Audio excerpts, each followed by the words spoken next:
from his office there is a request for our my Chief Secretary that the Honorable Chief Minister desired to come and meet us, discuss various issues. We have accepted it. So on 3rd we fixed the date, and today after this court orders from the CWC and MA and what it, and I could see that the atmosphere is not right this point of time. So I am appealing him that let us postpone the visit for some time because we should have a very cordial atmosphere. I want both the states to be benefited out of it.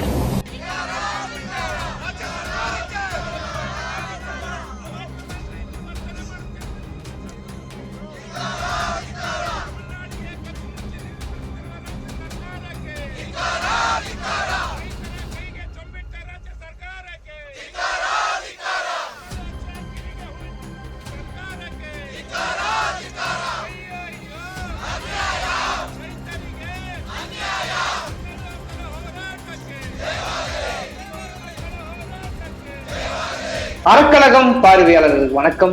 இன்று நாம் சந்திக்கிற மிக முக்கியமான மூத்த பத்திரிகையாளர் திரு ஆ. குமரேசன். வணக்கம். குறிப்பா இப்ப மேகதாது விஷயம்ங்கிறது என்ன சொல்றது, கிருஷ்ணசாகர் அணை கட்டப்பட்ட நாளிலிருந்து அது பிரச்சனையாகத்தான் இருக்கிறது.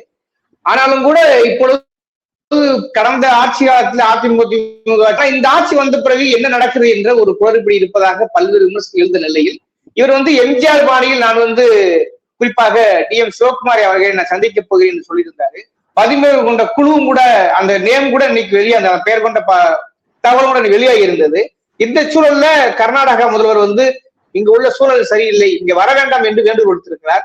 முதற்கட்டமா இந்த சம்பவங்களை பின்னணியில எப்படி பாக்குறீங்க நீங்க? உடனடியான ஒரு பார்வையிட ஒரு பின்னடைவை போல தோன்றுகிறது. ஆனா எனக்கு என்னவோ கர்நாடக அரசு முதலில் ஒப்புக்கொண்டது நமக்கு தெரியும். கர்நாடக முதலமைச்சர் இந்த சந்திப்புக்கு தயாராகத்தான் இருந்தார் என்று வரவேற்பு தெரிவித்தார் என்பது தெரியும். ஏன்னா இங்க இருந்துதான் இந்த முன்முயற்சி மேற்கொள்ளப்பட்டதுங்கிறனால இங்கே ஆனா விமர்சனங்கள் இருந்தன.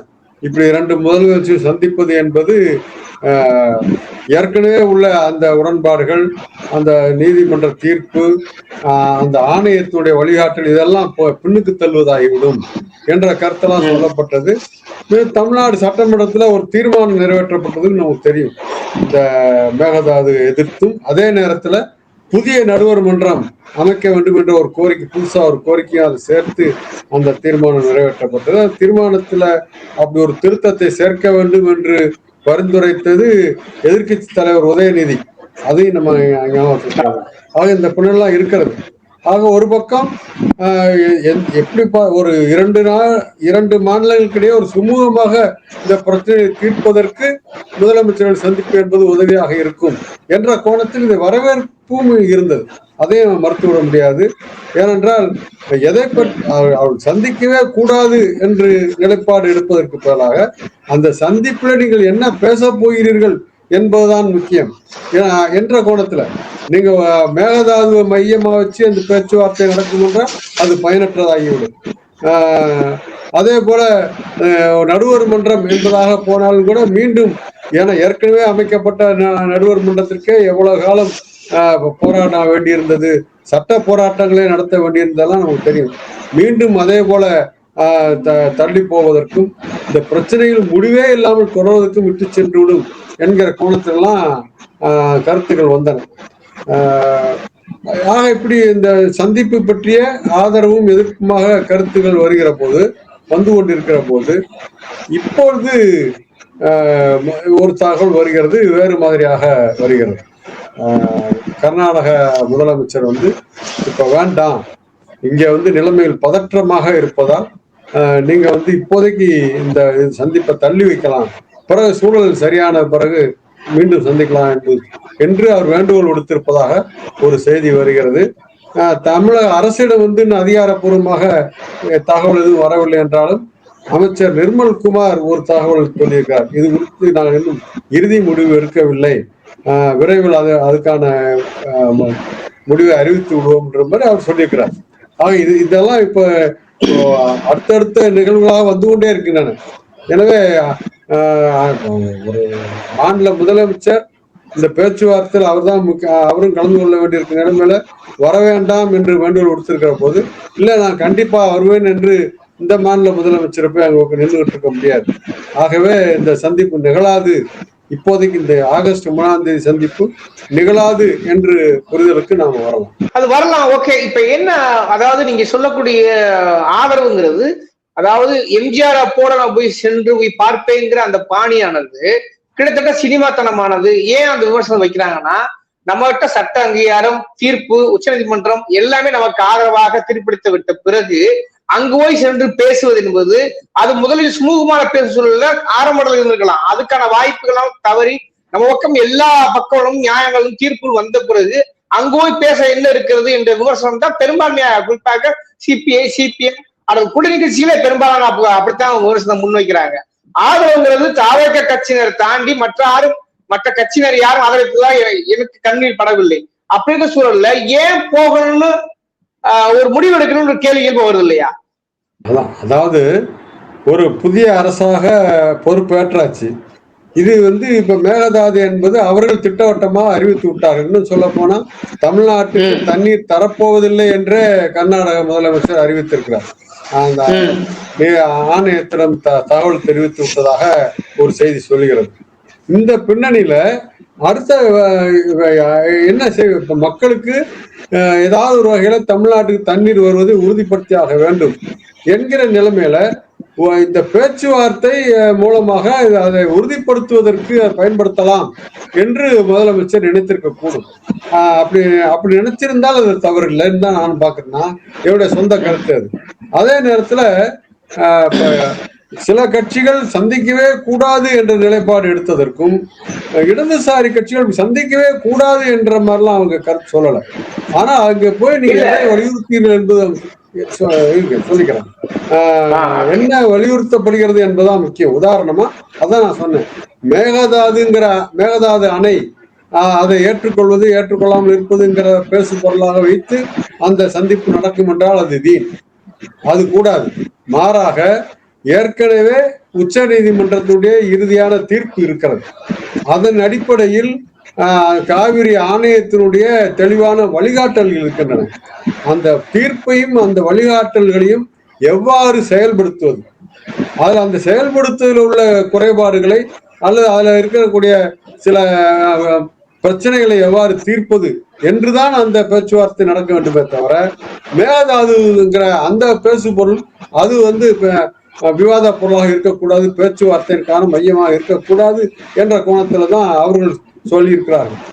கருத்தாக சொல்லவில்லை என்றால் அவருடைய நிலைப்பாடு அதுதான் என்பதாக நான் புரிந்து கொள்கிறேன். ஆகவே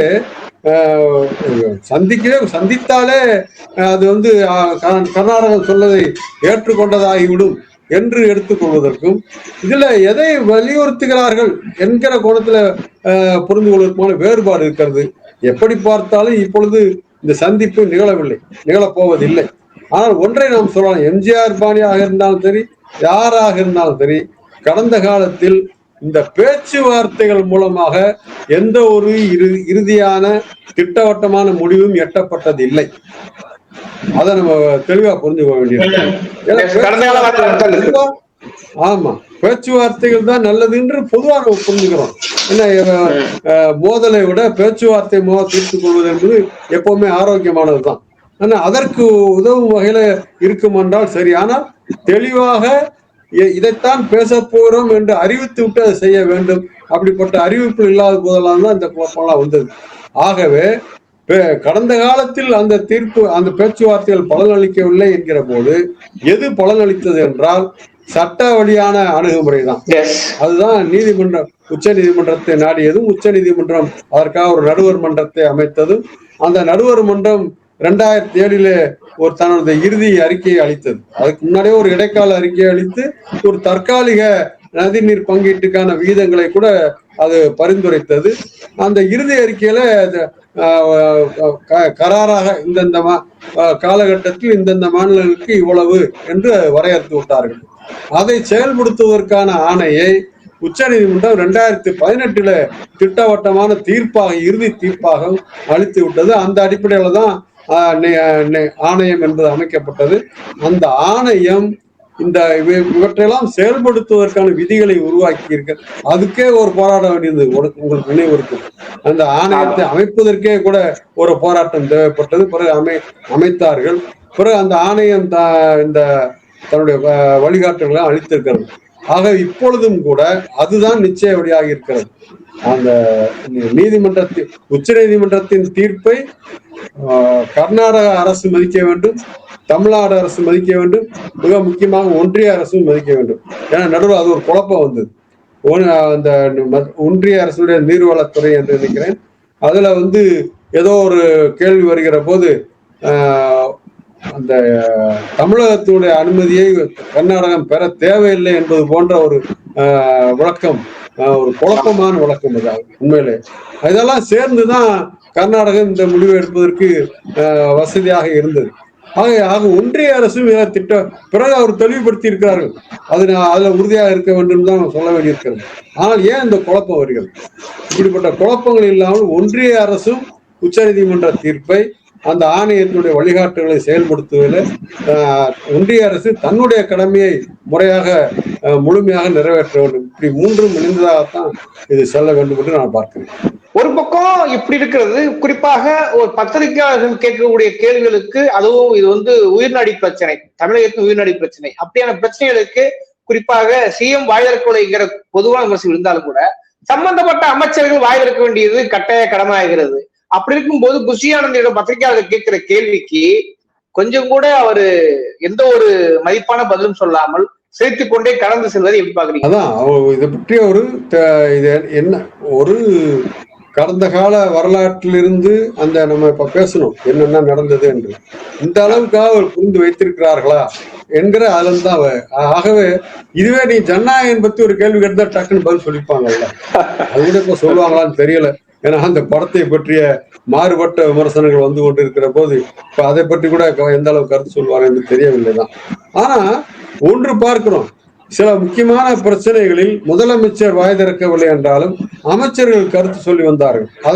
அதற்கு அவர் தடை போடவில்லை என்பதையும் பார்த்து வந்தோம். ஆனா இந்த பிரச்சனைகளை கிட்டத்தட்ட அவர்கள் ஒரு இக்கட்டில் மாட்டிக்கொண்டிருப்பதை போல,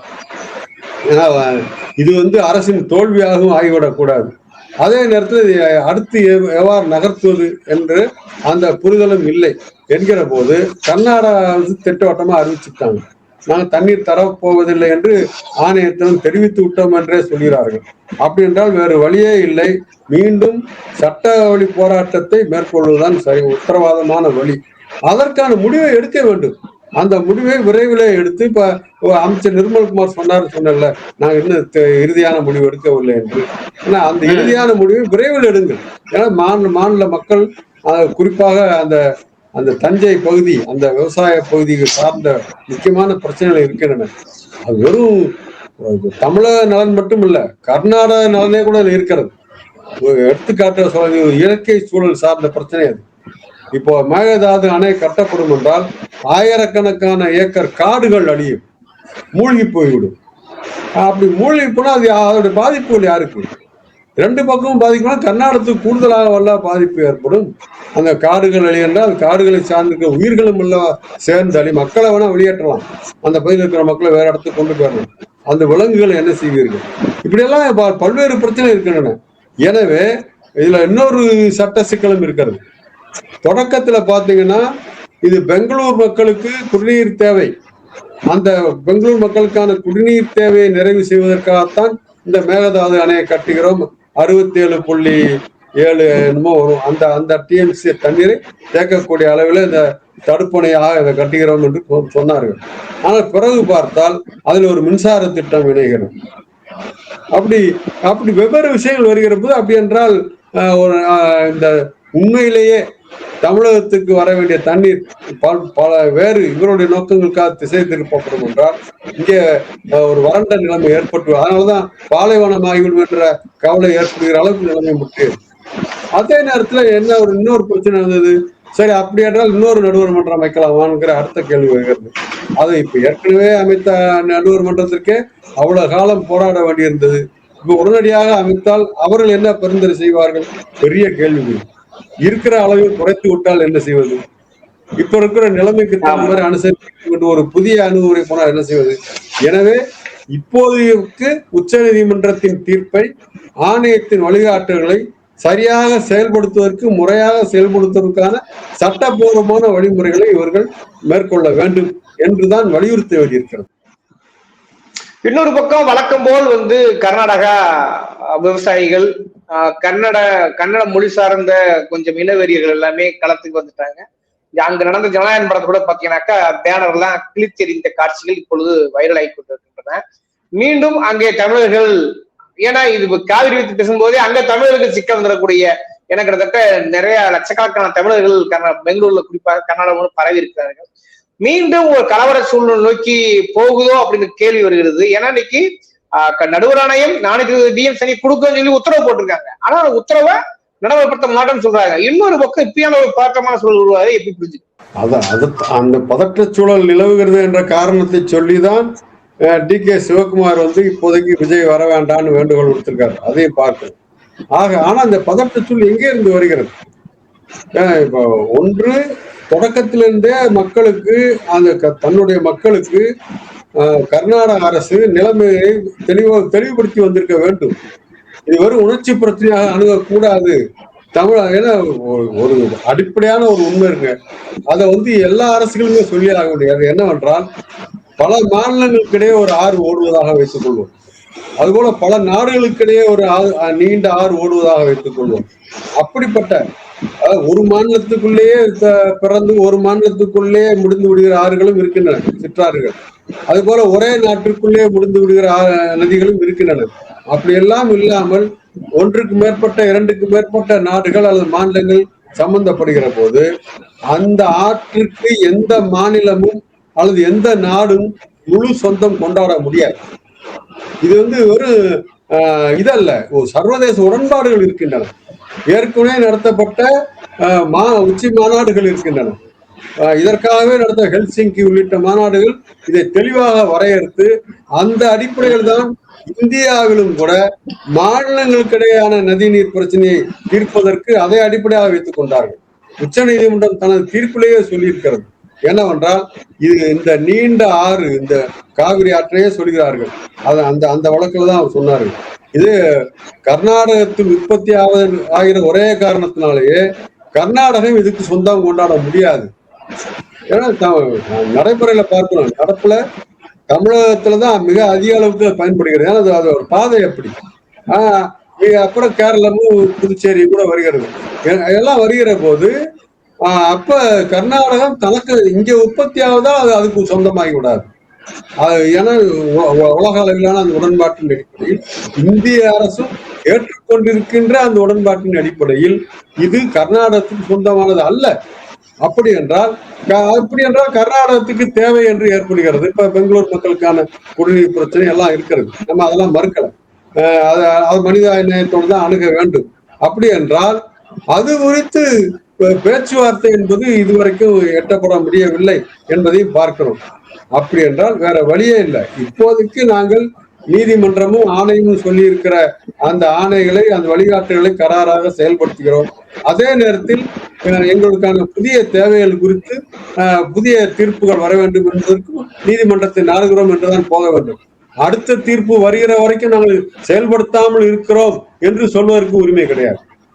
அப்படி ஒரு அதிகாரத்தை ஒரு மாநில அரசு எடுத்துக்கொள்ள கூடாது. அது சொல்ல போனால் அந்த நீதிமன்ற தீர்ப்பை அவமதிப்பதற்கு சமம் தான். உடனடியாக செயல்படுத்த வேண்டும் என்பதான தீர்ப்பு. எனவே இது அதே நேரத்துல இது உணர்ச்சி பிரச்சனையாக கிளப்பிவிடப்படுகிறது. கடந்த காலங்களில் கூட இந்த காவிரி பிரச்சனை வருகிற போதெல்லாம் கர்நாடகத்துல ஆங்காங்கே மோதல்கள் நடந்திருக்கின்றன, வன்முறைகள் நடந்திருக்கின்றன. ஆனா தமிழக மக்கள் அப்பெல்லாம் பொறுமை காத்து வந்திருக்கிறார்கள். தமிழகத்துல எதிர்வினை என்று எங்கேயும் கன்னட மக்கள் வாழ்கிறார்கள். ஆனா அது இங்க அப்படிப்பட்ட மோதல்கள் தமிழகத்தை பொறுத்தவரைக்கும் அது மிக அந்த அந்த பண்பு காப்பாற்றப்பட்டு வந்திருக்கிறது.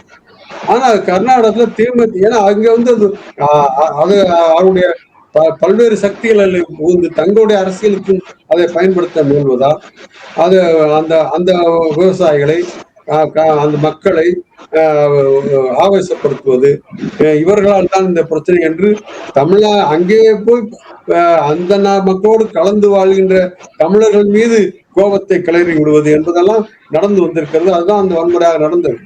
ஆக இதெல்லாம் இதை நடக்க பதற்றம் ஏற்பட்டிருக்கிறது என்று அந்த முதலமைச்சர் சொல்வதில் உண்மை இருக்கிறது.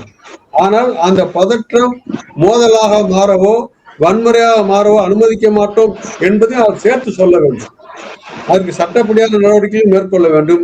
அடுத்து நான் சொன்னேனே, இந்த உண்மை உலக அளவிலான உடன்பாட்டு உண்மை, இந்திய அரசும் இந்தியாவிலும் ஏற்றுக்கொள்ளப்பட்டிருக்கிற அந்த உண்மை, அதையும் மக்களும் எடுத்து சொல்ல வேண்டும். தமிழ்நாடு அரசும் சொல்ல வேண்டும். ஓகே, இது ஒரு அசாதாரண சூழல்.